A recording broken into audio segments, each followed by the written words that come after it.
Hare Krishna. We can't breathe twice in the same body.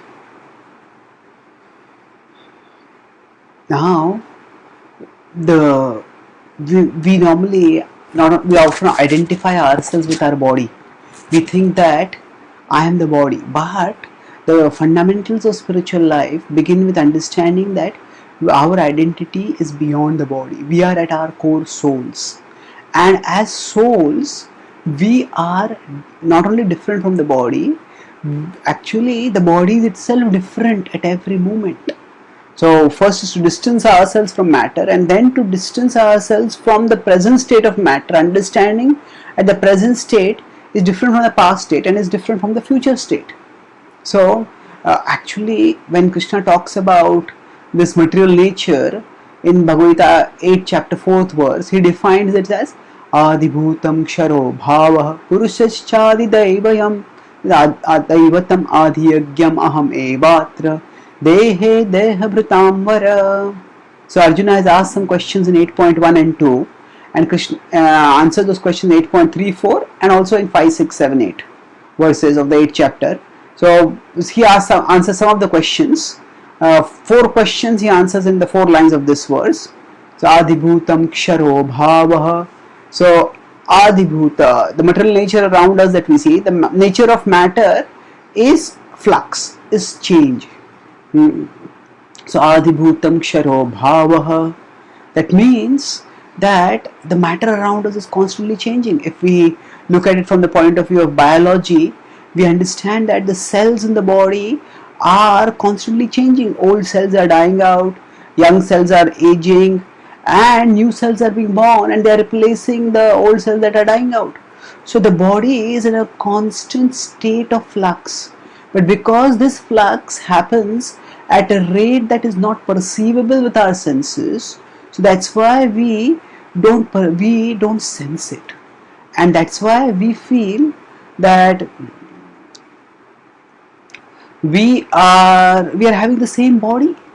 But if we could actually see have the scale of observation, which say under a microscope, or we could see at a different level, we will see that the body is changing constantly, and this changeability of the body can help us become detached from the body.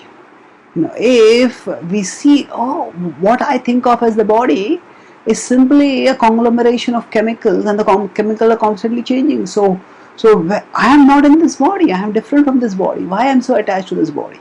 So actually, we can't even breathe twice in the same body. That does not mean that within a breath we have to leave the body. It may also happen that I am breathing right now, and I may get a heart attack, and I may die, and I may not be able to take my next breath. Nishvase nahi vishwas kadaruddho bhavishyati. Great Gita commentator Bhaktivinoda Thakur, in one of his songs, he writes that Vishwase nahi vishwas, that when we take one breath, there is no guarantee that the breath that we have taken in we will be able to take out. Life is so uncertain, death can come at any moment. That is true, of course, and that is also one reason for being detached. We are not sure whether we will be able to take the next breath in our body. But the point is that the next breath when we take, in that one breath, the body has changed. And what we are so strongly identify with as me or as mine, actually that itself is constantly changing. And to the extent we seek a shelter in this changing body, to the extent we seek pleasure in this changing body, to that extent we set ourselves up for frustration. When we redirect our heart instead to the Supreme Lord, who is eternal, eternally unchanging, whose love for us is eternal and brings us eternal fulfillment, then when we understand Him and redirect our love for Him, then we can find lasting happiness. Then, irrespective of our body, whether the body is changing, at what pace the body is changing, how the body is changing, whether the body itself gets destroyed, it doesn't matter, because our soul will be redirected towards Krishna, and we will, in our connectedness with Krishna, experience the supreme peace and the supreme fulfillment. Thank you. Hare Krishna.